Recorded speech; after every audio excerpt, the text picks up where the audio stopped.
Good afternoon, everyone. We're going to get started here. Yes, sir. Please use the microphone because it's being recorded. That's the only way we're going to capture your voice in the recording. I find that hard to believe. He's talking about me. Okay, I don't have to put it on. All right. Sorry about that, everybody. Good afternoon. I have a very loud voice, and I grew up being yelled at and yelling at others, so I'm used to a public setting. I promise not to yell at you, though. Again, thank you, everyone. On behalf of DELCORA, I'd like to thank the mayor and city council for affording us this opportunity to hold this meeting. My name is Michael DeSantis. I'm the Director of Operations and Maintenance for DELCORA. I'm going to ask everybody, we have a presentation that should take just about a half an hour. And then we're allowing time for questions, and then we're planning for more listening sessions following. So please hold your questions so that we can answer them all at once. But we plan, the idea and purpose of this is to disseminate information and get feedback, and that's why we're here today. So there's no confusion. We are DELCORA, nothing to do with the city Stormwater Authority or Chester Water Authority. I only say that because the last time we had a similar meeting, there was a lot of questions about both Chester Water Authority and the Stormwater Authority. Appropriate questions, which I understand everyone's concerns, but ones we can't answer.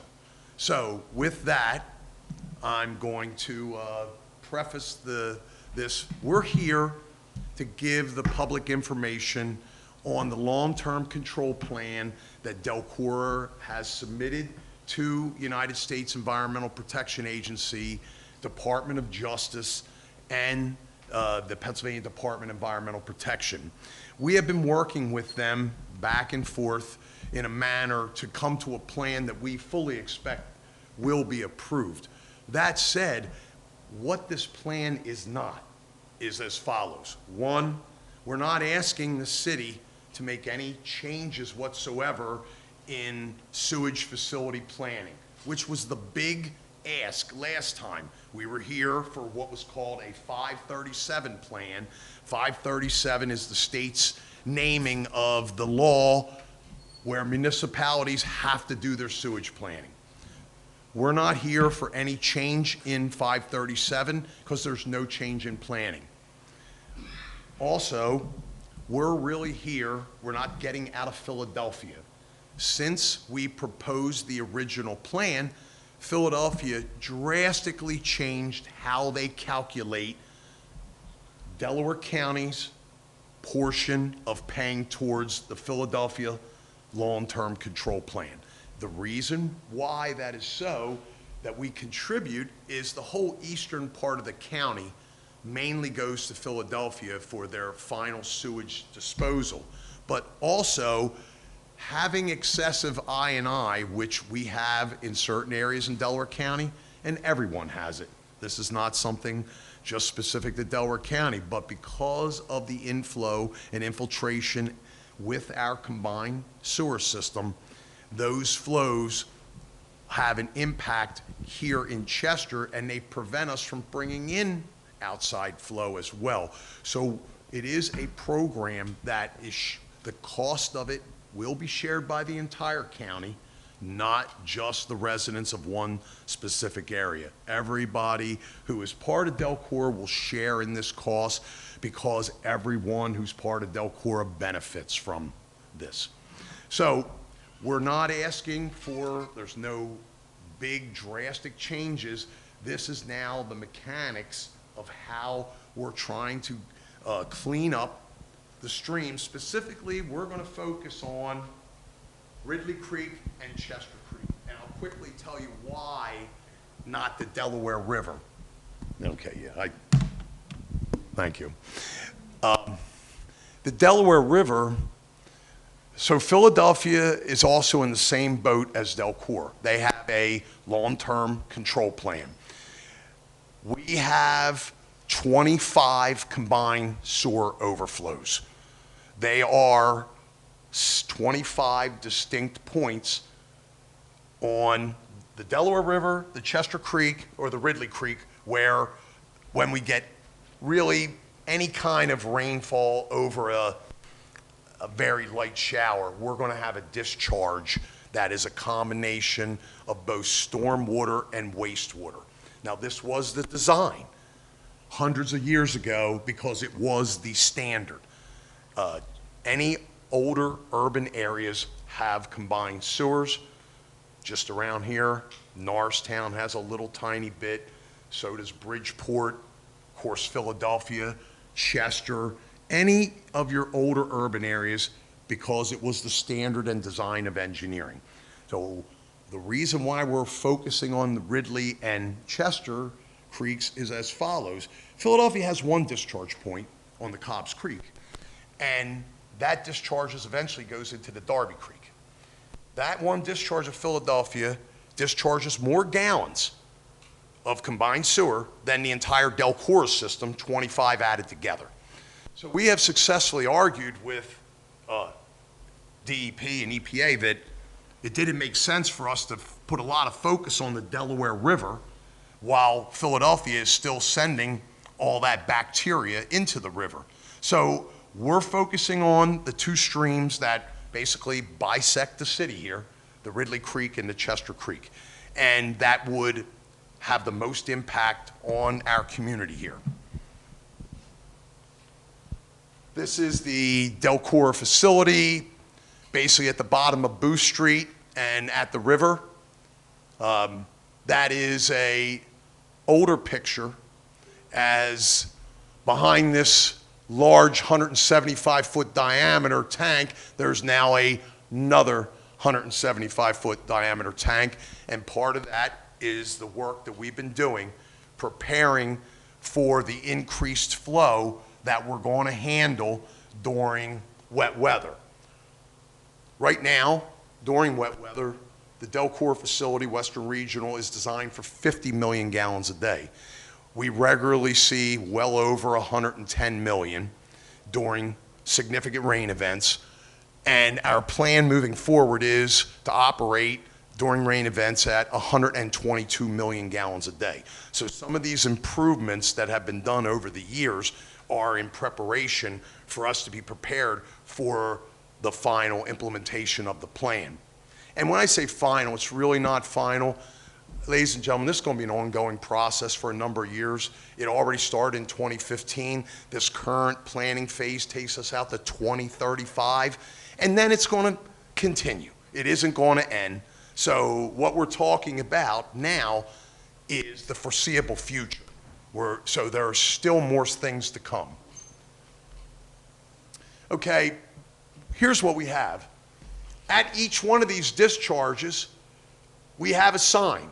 We're required to, and those signs are at each location very close. Sometimes you cannot get to the actual location where it's discharging because it's in the middle of a stream or somewhere, but we have a closest point. There is a sign at every location. This slide here is just a real simple overview of what a combined system looks like versus a separate system. And so you know, every time there's any new development here in the city, they're building separate sewers. There's none of that. That's been going on for years. So when you see this infill going into old areas that are being redeveloped, that's a big plus for the city, not just getting development, but now they will have modern sewage facilities because they're all going to have separated facilities. They're not allowing any like redevelopment or new development and use the existing combined system. And those costs are generally dumped to the developers because they're the ones that are making the money on the project anyway. And listen, nothing wrong with making money. I'm not trying to be negative. We need the developers to be successful, but they shouldn't put a burden on residents. That's my point when it comes to that. So as you can see, what will happen in a combined sewer during dry weather is the same as a separated sewer.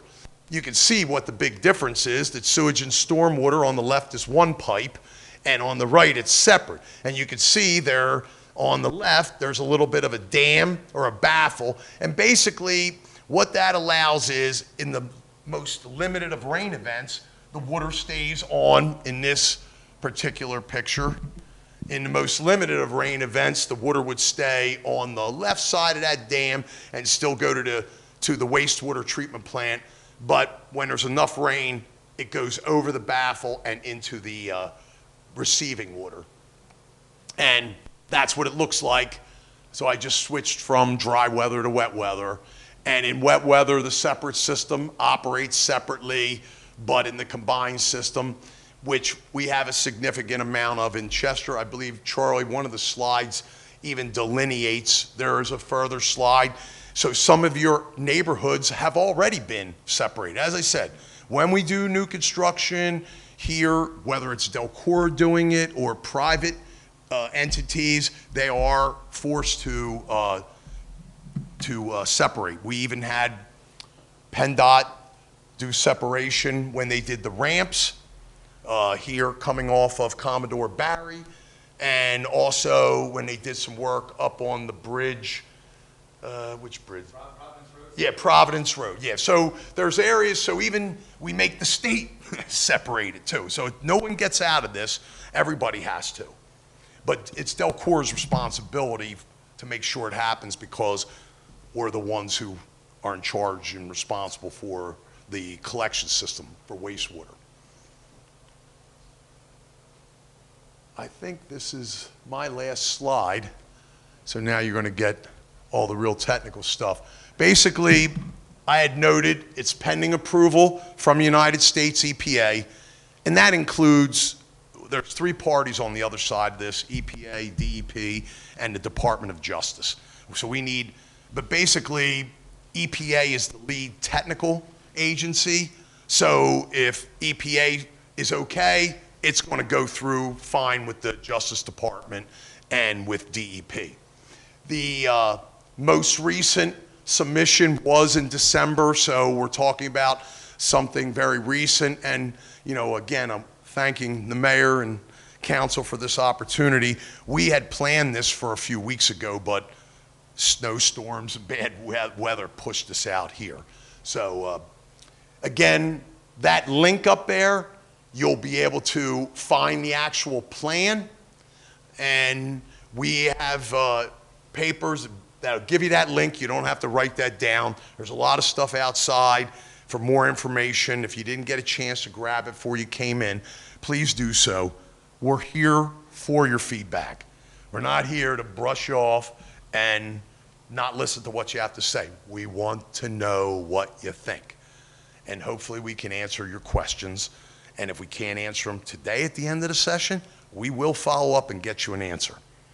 With that, I'm going to turn it over to our Director of Engineering, Charlie Hurst, who's going to get into the technical details. Thank you, Mike. Again, thank you for council and mayor. The details, so let's get into the Clean Creeks program, what it constitutes a little bit. We were focused on affordability. We wanted to improve the water quality. We really focused on where we believe the community benefits the most, and along the way, revitalize a lot of the aging infrastructure. So those are the goals of the program. There's really two focus areas. This is a map of a part of the city. So that gray line across the top is I-95. Obviously, you see the Delaware River on the bottom.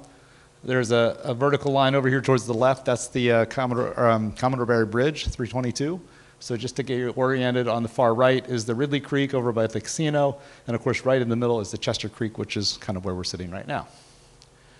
There's really two focus areas. Number one is the Ridley Creek and the Chester Creek. We want to achieve a really high level of CSO reduction in those creeks. We want to cut down the amount of CSO that discharges into those creeks by a lot. And then over by the boat ramp, we are going to significantly reduce the stuff that comes over by the Flower Street boat ramp as well. Let's talk about the separation first. So the area in yellow, we call that CSOs 5, 7, and 8. There's a blow up of those. Again, I-95 is on the top. That spine down the middle is the approach to the Commodore Barry Bridge. So on either side of the Commodore Bridge ramps, is where we have an area called the CSO 5 and 7, and then over on the other side is 8. What we're going to do in these areas is run new pipes. So today, like Mike showed you, those pipes are combined. The sewer, the sanitary sewer, and the storm sewer are in essentially the same network of pipes.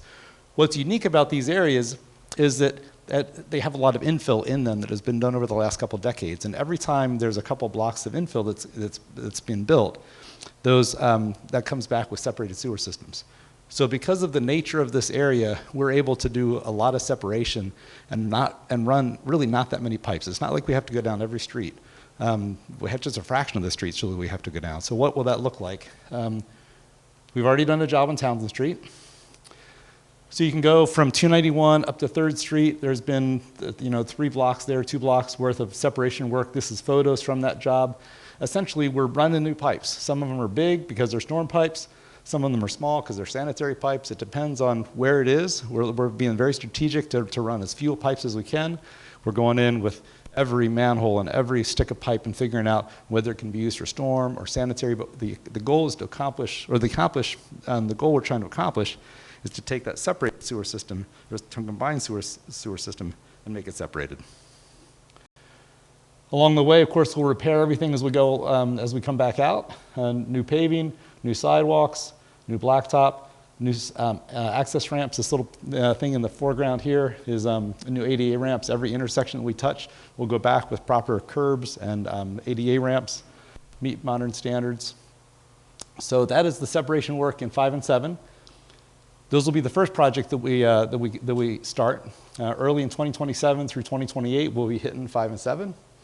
And then after that, we'll go to CSO 8. Understand that even though the projects will be small in terms of the number of pipes that we're going to run, we know that there's impacts to residents and businesses.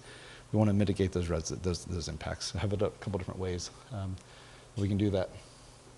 So that's the sewer separation area. So the second focus, like I said, is the CSOs, or the CSOs along the Chester Creek in the middle and the Ridley Creek on the far right. There's really 3 things that we're doing along those creeks. Number 1, the dotted lines up through the page, those represent a new sewer that runs down those creeks. We already have creeks in the sewer that are the kind of the standard, old school sanitary sewer lines. We're going to do an alternate sewer down deep beside those to catch the rainwater. When the water flow rates go up when it rains, we're going to put pipes in the ground that are larger, be able to catch that water when it rains. There's one of those in the Chester Creek, one of those in the Ridley Creek, and then tying the 2 together is something we're calling linear storage. So there's along 291, that dotted line on the bottom connecting the 2 vertical lines, that's linear storage. So here's a graphic that we borrowed from a program across the pond in the Thames Tideway Tunnel. There's a lot of these kinds of programs around the world and in the country. The closest one nearby is in Washington, D.C. We could point to different places on the map that you can actually see different places where that program, it's visible from the surface. But by and large, these are underground structures. So the linear storage is represented by this big pipe down on the bottom. So around 100 feet below grade, there will be a 14-foot diameter pipe that stores along the 291, it stores 10 million gallons of water. So when it rains, we'll collect the water in that pipe. This little pipe in between this and this vertical shaft that would represent the piece that's going up Ridley Creek and Chester Creek. So as we go up through the creeks, there will be drop shafts that allow the water to come out of the overloaded sewer system and go down vertical to the smaller pipe in the Chester Creek and the Ridley Creek, and then flows down into the tunnel. The tunnels run the dotted line, so this is the piece that goes up through Chester Creek. So you start, 291 is right down here at the bottom. You can see City Hall right over to the side.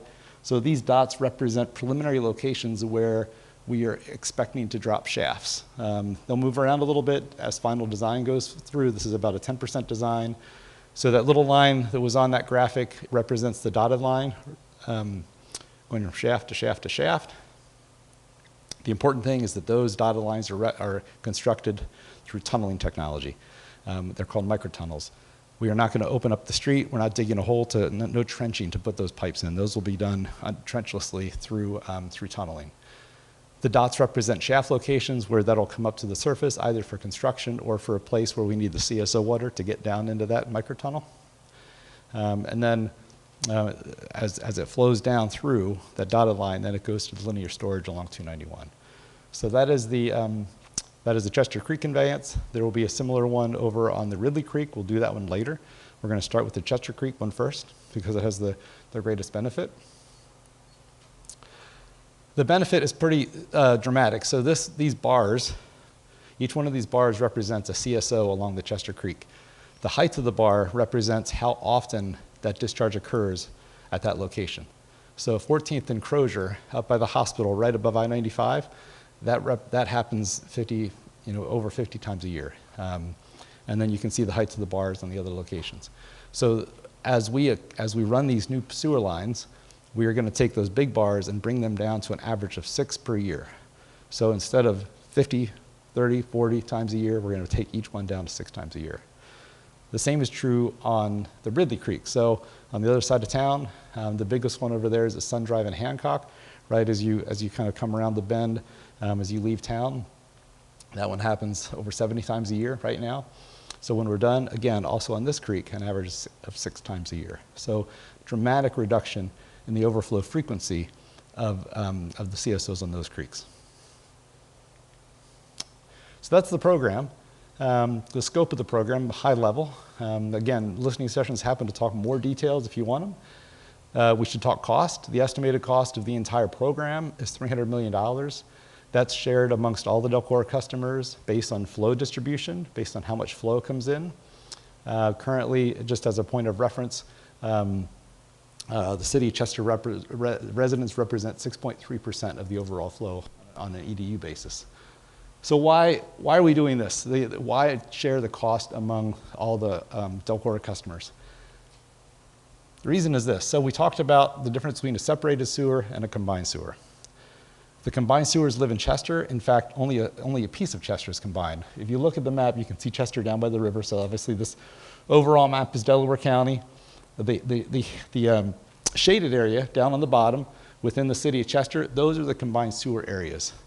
The places that are not shaded but still in the city of Chester, they are already been separated, either through 291 or some other reason. So this program that we've talked about so far is focused on the combined sewer areas. The challenge is the separated sewer areas, as Mike alluded to. Theoretically, they are fully separated, but because of the age of the pipes, there's a lot of places where there's overlap in the systems, and so even the colored areas, when it rains, we have dramatic amounts of flow increase. And so this wet weather problem that we have that exists in the city of Chester doesn't just exist in the city of Chester. It exists across the county. It's different in its nature, but the entire county has a wet weather challenge. And so what we've done, we're not ignoring those areas. We've done a comprehensive approach across the county, and EPA pretty much held DELCORA's feet to the fire and said, you can't just focus on the CSOs. You have to deal with the separated sewers as well, because it's well known that you have to invest in this infrastructure. So we looked at all the flow meters, and we analyzed the ones that were the leakiest, and then we went out and we tested and tried to find the leaks. And so here's 3 pictures of 3 leaks. The one is an inlet, so you blow smoke into the pipes. You open up the manhole, you blow smoke down in, and you see where the smoke comes out. So on the far left is an inlet that's out in one of the separated sewer areas, so that inlet was tied in.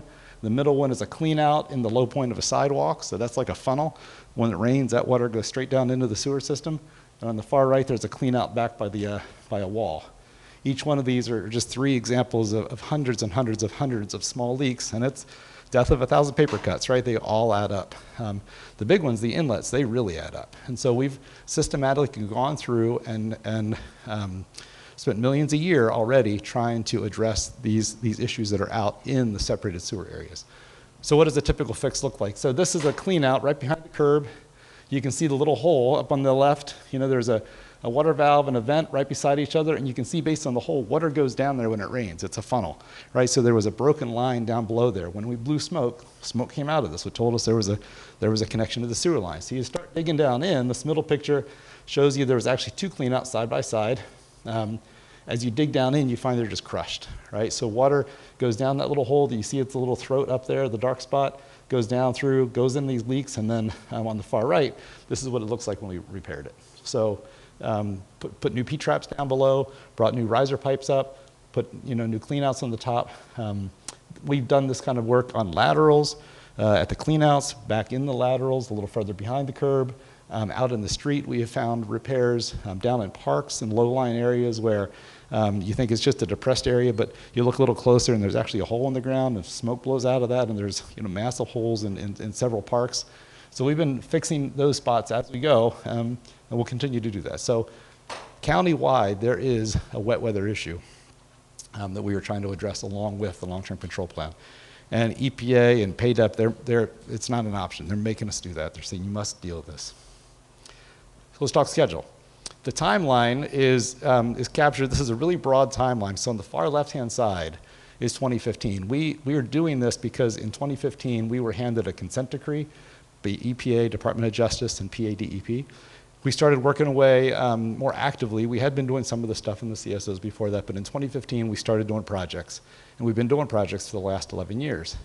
We've continued, and the forward look is that everything that we're talking about doing today, we will start doing some of the sewer separation work in the next year or two.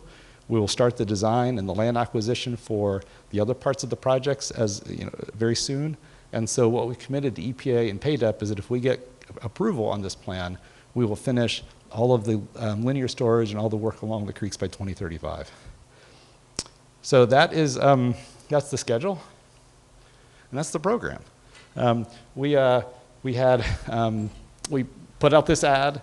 We committed to give you information about the long-term control plan and the Clean Creeks program. I hope that we've done that. Michelle is going to wrap it up here with a few other slides.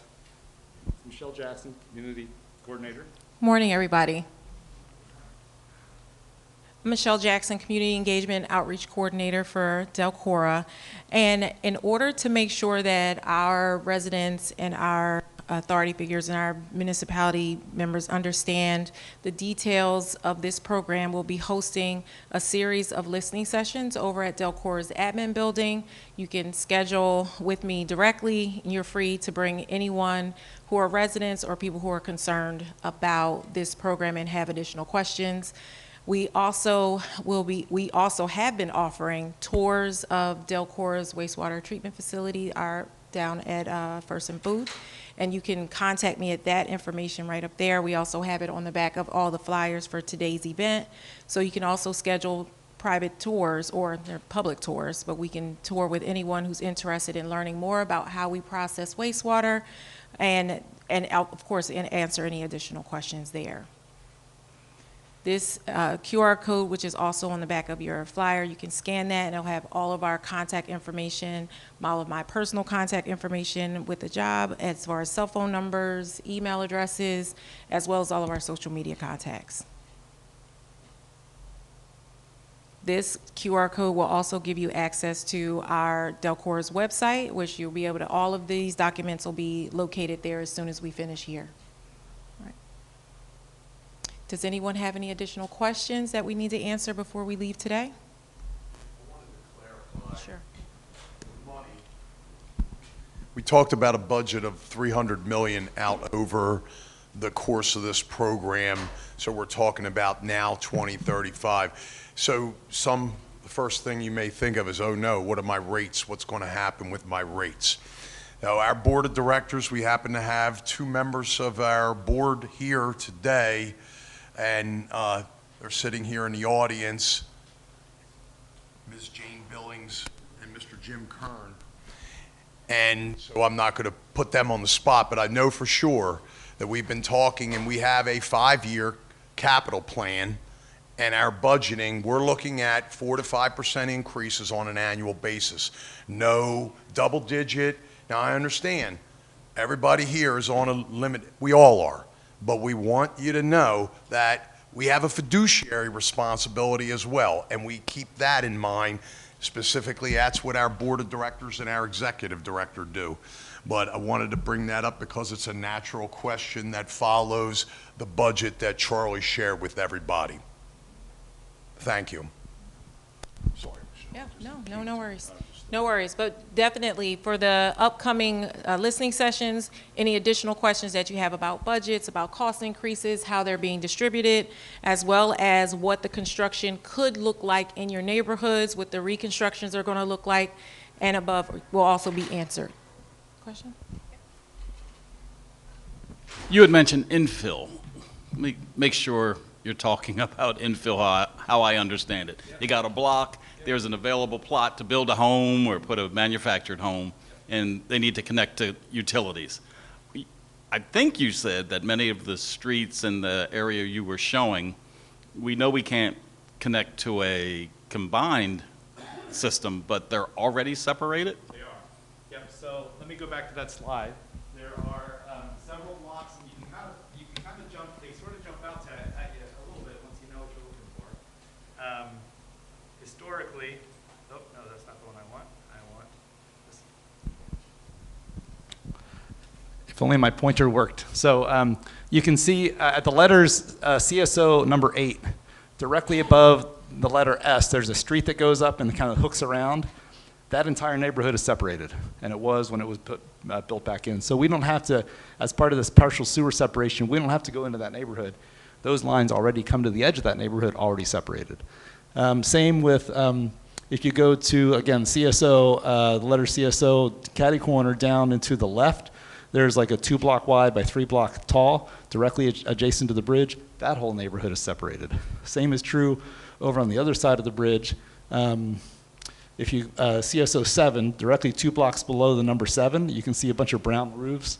That's redeveloped. That's all separated. So even a smaller development, we've been working with developers for a long time, even if they're just on a strip of houses along one street. They come to the edge of that project with a separated sewer and storm sewer line. So we're picking those up as we go. Did that answer the question? It does, but there's still a limitation. If there is a block that isn't already separated and somebody wants to slide something in, they won't be permitted to? We just want them to bring the pipes. We want them to bring the pipes to the edge of the property separated. So they can connect, but when they're in the street, once they hit the street, if there's not a separated line there already, they'll be connecting to a combined line. So we won't make them run multiple blocks of separated sewer, but we will ask them to come to the edge of their project, whether it's a single lot or a row of lots. We'll ask them to come to the edge of their project with dedicated sanitary lines and stormwater lines. And you do that for one property? I wish Ted was here. The latest example, yeah, if it is only one property, chances are they don't have stormwater. They're just, the stormwater is just kind of integrated into the adjacent, properties. All right. So I guess what made me feel good is they won't be prohibited from building. No, definitely not. No, we are. There is a lot of building being done. No one in modern construction is combining the sanitary with their rainwater on their lot unless they're doing it for aesthetic purposes. That's what we try to prevent. You want to get your rain gutter and try to tie it into the sewer line because it's nice and neat and you don't have water going across your property. All we ask is that you cannot combine it on that property. We do not, first of all, DELCORA does not permit or prevent development. That is strictly the province of the municipality. We just have codes that we have to follow, that's all. Thank you. Absolutely crap.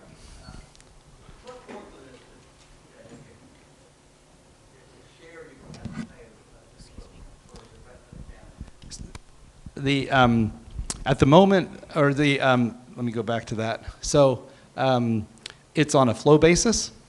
So it's like the treatment costs. They are proportioned on a flow basis for all DELCORA customers. So all this work's being done in the city of Chester, but the whole county has to pay a share. That's correct. And because the wet weather issue is really, it's a county-wide challenge. It has if you look at the peaking factors across the county are unusually high. I could bore you. Jean is squeamish because she knows what slide I'm going to pull up. These are peaking factors across the county, represented on both a gallons per acre day and a peaking factor basis. And that entire, the number, the few dots down here on the bottom corner, those are acceptable. Everything else is really, really high wet weather problems. And because of that, you know, if we were able to, yeah, so it's the nature of the wet weather program and the wet weather problem across the county. So it's your percentage of flow that you're sending to the treatment plant, is that what you're being charged for? Yes, everybody in the whole county has the same exact treatment cost as well. So, and everybody's bill is based on either a metered flow of wastewater or their water bill. There's very few people left based on EDU, which is a house's 262.5 gallons, but it could be less or it could be more. That's the old way of doing everything based on EDU. Mr. Lillicrap, your question, I understand where you're coming from with regards to particularly a lot of the residents of Eastern Delaware County, but let me explain how this works comprehensively, that the water that so going back 25 years ago, the city of Philadelphia, because they were already getting pressured from the regulatory agencies, they came to DELCORA and said, hey, you guys are sending us too much flow to our Philadelphia Southwest plant. So just so to understand, if you're looking at this map up here, everything on the right side of the blue line that's splitting the county, that's the Eastern Service Area. All that flow was going to the city of Philadelphia prior to like 25 years ago. In response to the city's request, we have a pump station closest to that blue line. It's in Ridley Township. We own it. It's called the Central Delaware County Pump Station. At that pump station, we put in another pipe coming this way and brought it all the way down here into the middle of Chester. And at that time, we took 13 million gallons away from the city of Philadelphia, brought it to Western Regional. And here's why, because one, Philadelphia requested it, and we had a contract with them. We were required to work with them. Number two, we determined it's 1/4 the cost to treat wastewater here than Philly charges our residents. So it was a win-win. I was here the day we flipped the switch. That was in August of 2004 is when we started it. Since that time, through engineering, we have been able to increase that to 20 million gallons a day. So now, when we bring that flow in from Eastern Delaware County, it's piped in all the way. It prevents gravity flow in the area from getting into the lines because they're full. That alone was a reason why we felt that everyone should share. Then when our board of directors moved forward with the program that Charlie has talked about, the I&I program that's going on throughout the county, I think we just completed year 4. So we're spending in excess, just roughly $5 million a year to fix those individual problems. And the focus, we're doing it hand in hand with the county through a program they have, I think it's called the Whole House or Home Pro, I don't know the acronym, but in order that falls in, it's communities that fall within a community development block grant areas and had a 5 I&I. We have a rating system. We pay, DELCORA pays to have the county evaluated on an annual basis, and there are areas, a 5 is your worst area. They're all throughout the county. They're not just here. So what happens, we've been focusing on the 5s, taking money that all the DELCORA customers pay, putting it towards that, while at the same time we're also focusing on this. That is why we feel it is fair to charge the residents in Eastern Delaware County the same as we're charging everybody else to share in these costs. Frankly, the majority of the I&I work that we've done to date has been in Eastern Delaware County on this program. So for that, and Mr. Lillicrap, I respect you and understand where you're coming from, but not everybody understands that your perspective of the question, and it is a good question. Everybody is paying from basically from Bartram Avenue down the Namens Creek Road. You fall in between there, you're chipping in on this plan because we're all part of the problem. Everybody who lives here, meaning our infrastructure, everything that we have here. I hope that better explains why the costs have come down, being divvied up the way they are. Does anybody else have any questions? And remember, please, follow up with Michelle, follow up with anybody at DELCORA that you can contact, and we'll be glad to follow up with you. I want to thank everyone again for all your time, particularly the mayor and council, for allowing us this opportunity to get out in front of you. Thank you for taking the time to come out. We really appreciate it. And to our team, thank you. Guys did a nice job. Thank you.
Testing. Oh, thank you to DELCORA for the presentation. We are going to be transitioning to a deliberative council meeting.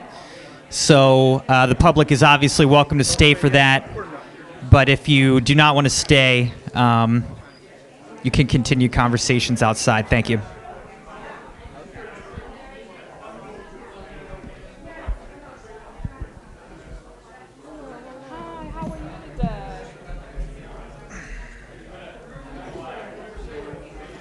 Oh, I got the little chair. Huh? I got the itty bitty. I be changing it with Fred. Where you at? I be changing it. He's taller. His body's. Yeah, look, whatever makes what's good for you.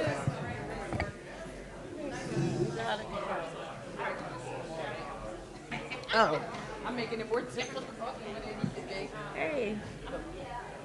I see you. I see you. How are you? You too. Hi, Hester. Hi, how you? How you? Oh, yeah. You're All welcome. right. Enjoy the rest of your day. Yes, sir. Oh, okay, good. I probably should have been up here to hear what was going on. Well, You got the $1 million? Oh. I don't know. I would not. Are we live?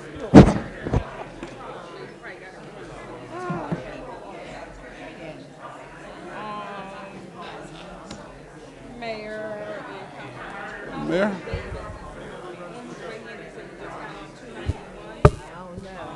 I don't know if we might want to call and have him on speaker until he get here, because it's only the 2 items. Yeah, it's only 2 items. I don't Yeah. mind.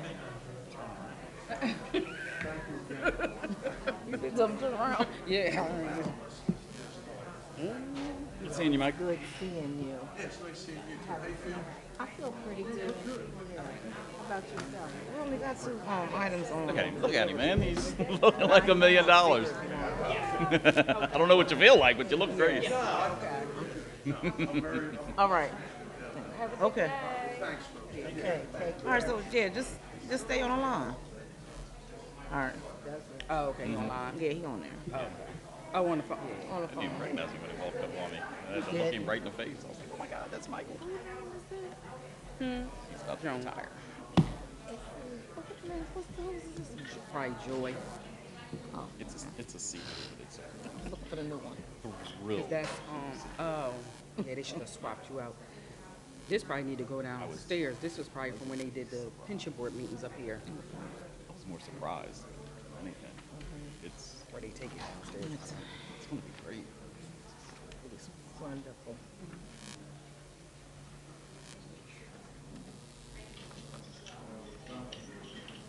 You got him on the line? Yes. Okay, great.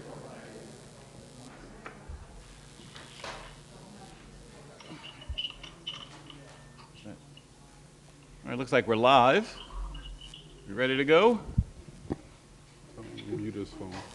Mute your phone, Councilman Davis. Your attention now, won't we? Good afternoon and welcome to the City of Chester deliberative meeting for today, Monday, February 9th, 2026. In attendance up here, we have myself, all of council. You may not see Councilman Shaquan Davis, but he's present by phone. Say hello, Councilman. Good afternoon, everyone. That's him. Mr. Solicitor. Good afternoon, Your Honor, members of council, members of the public, and city administration. Welcome to the City of Chester deliberative meeting for Monday, February 9th, 2026. The following resolutions are before council for passage. Resolution 18, authorize Thomas Moore, Chief of Staff, or Andrew Heyman, Public Works Director, as the official to execute all documents and agreements between the City of Chester and the Pennsylvania Department of Transportation to facilitate and assist in the reimbursement of $1,550,000 in federal transportation alternative set-aside program funding for the Norris Street Trail and streetscape projects. Resolution 19, authorize and adopt the updated cost of collection schedule to be imposed by eCollect Plus LLC upon those taxpayers whose taxes are or become delinquent and will remain due and unpaid. That would conclude today's list. Thank you. Well done. Any questions or comments, council? I did have a question on Resolution 19 and asked that it be explained about the fees, like what they are now and what they will be if they become delinquent.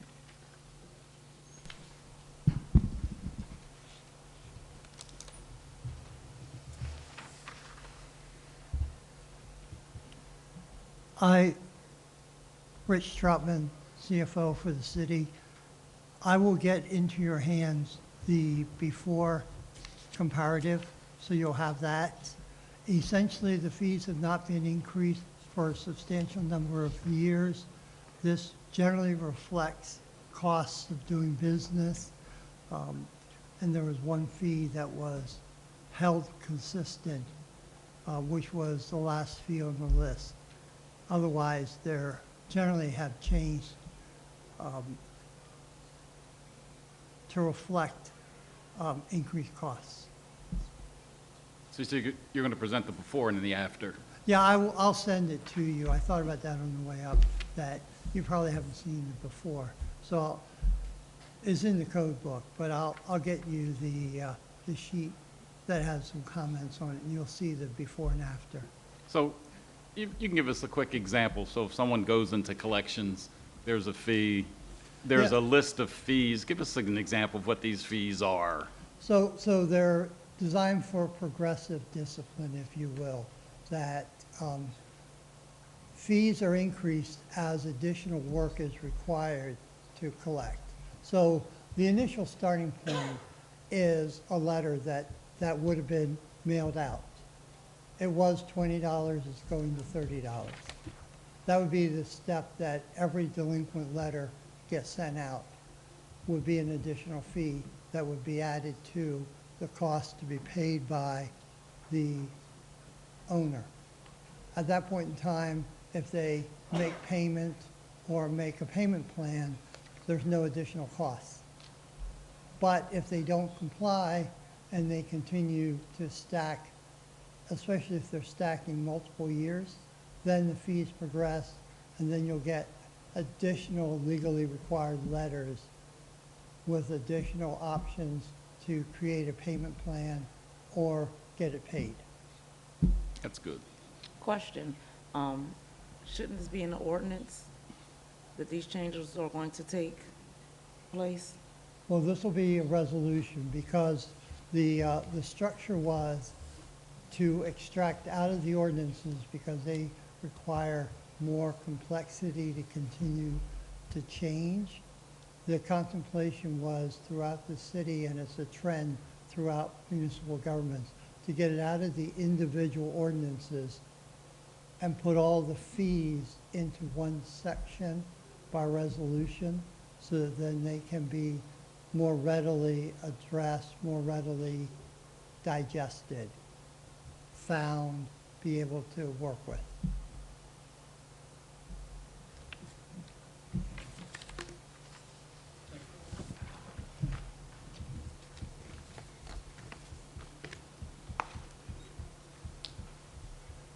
Well, there's only two, so someone explain the first one. Just what's the nature of this resolution? We received a grant for the Norris Street Trail Project, which will extend from Delaware River up Norris Street to 291. It's 1.5 million. There's another grant that we have on the design side. This is, I believe, for the construction side. Where's Lisa? Hey, Lisa. So this is for the construction side. This authorizes myself or Andrew to sign the necessary documents when we get to the construction side of that. Okay. So if you're curious what this is going to pay for, just go to Highland Avenue right now. It's a very similar look. Highland Avenue, all these funds have been released, grants received, construction practically complete. The final project is, well, the final piece is, I went to the dentist today, so I'm mumbling. I'm still numb over here. But if you can imagine 291, you turn on Norris Street, you go down to the river, and there's an existing trail that exists at the river at Norris Street.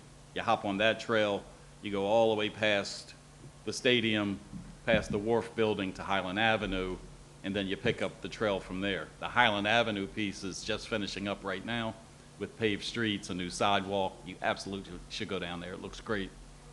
Highland Avenue is finished. This is almost a mirror image of what's going to happen on Highland Avenue on Norris Street. Part of the East Coast Greenway Trail, which will eventually extend from Maine to Florida. 3,000 miles of trail coming right through our city. Any other questions? Welcome, Councilman. Thank you. Good afternoon, everyone. Good afternoon. I don't have any questions about the two resolutions, but can we get an update on the snow removal?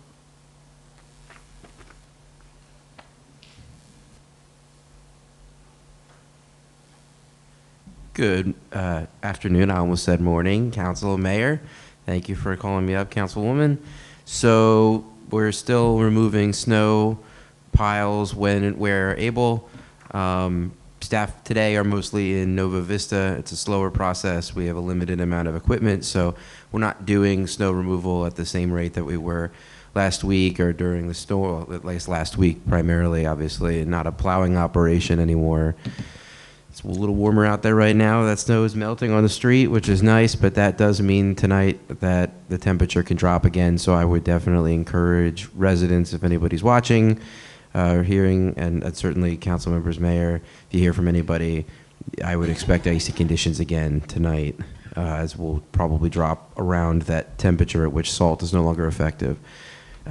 Some locations are brought to my attention today.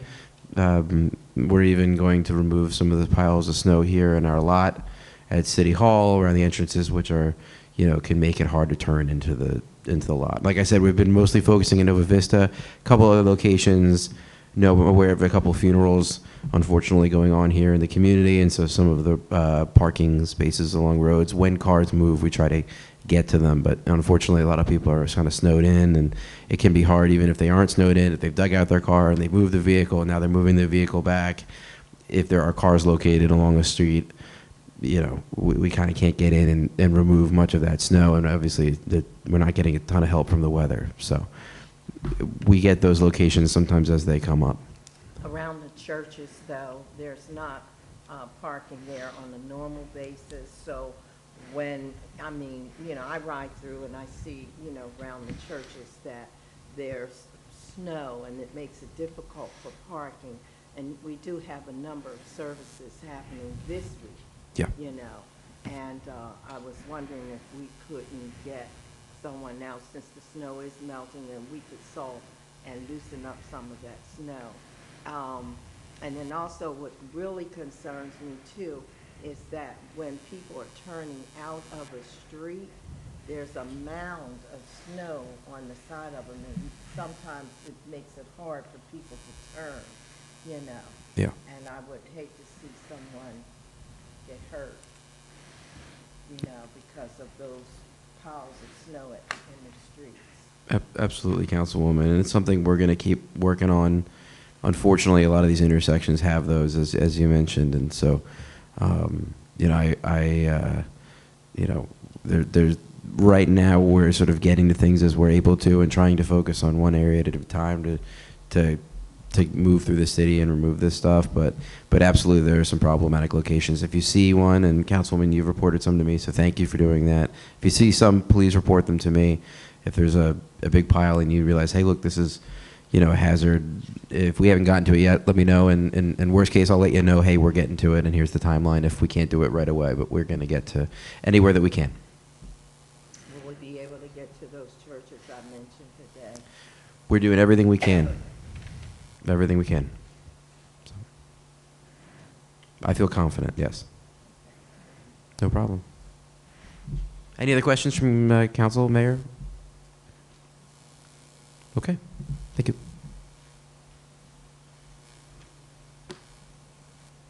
Any other points of discussion we want to put out there today? If not, how about directors? Any questions?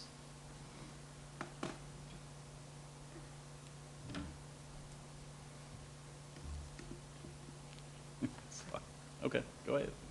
I see we have the chair of the Chester Housing Authority's board here, and I was wondering, would it be okay to ask for an update on those units up in the Bennett homes that are empty?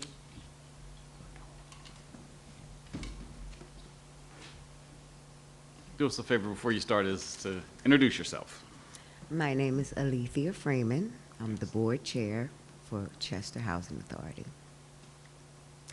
And to answer your question, at this point in time, I'm working with Cindy to see what they're trying to do.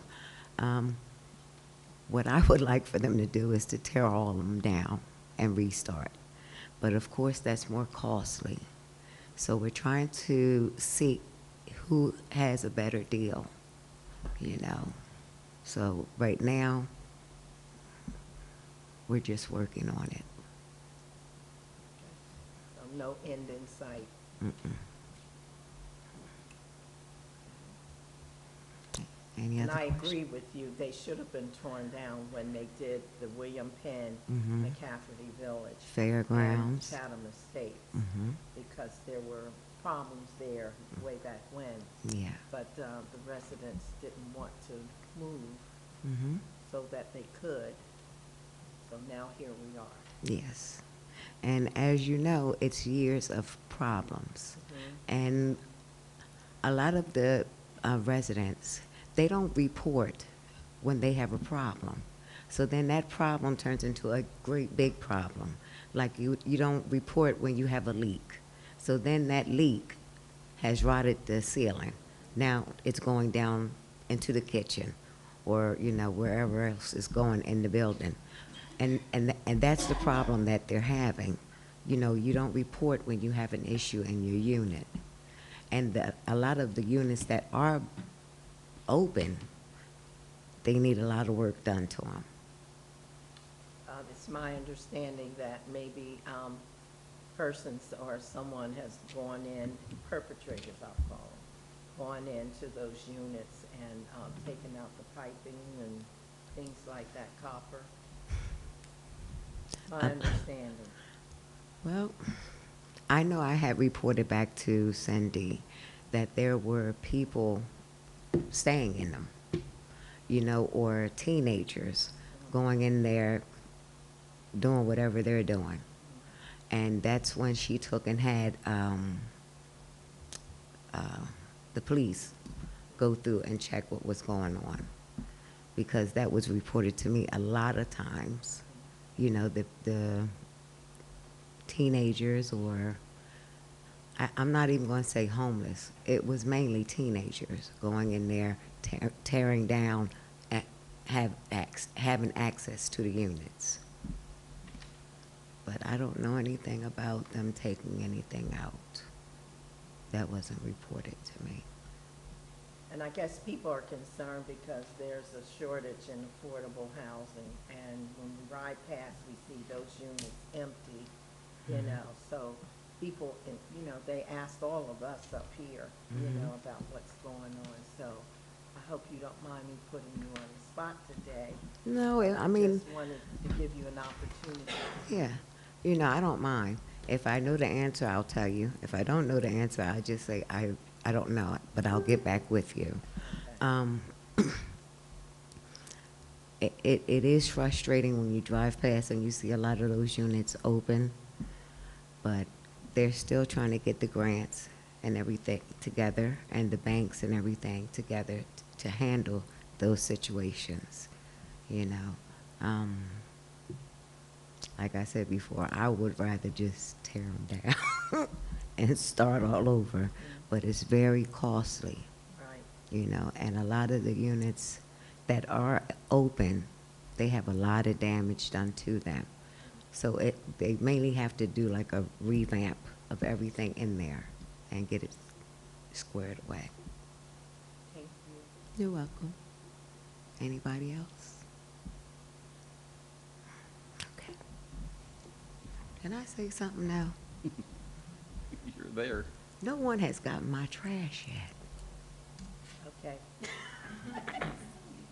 When you go downstairs, see Miss Melba Rothwell and let her know, and she'll report it directly to the trash company. Okay? Sorry about that. And just for the record, the Cindy that she was referring to is Miss Cindy Thompson, the Executive Director of the Chester Housing Authority. Anything else? I guess I'll ask for, no, I won't. We ready to adjourn? Okay. Meeting adjourned.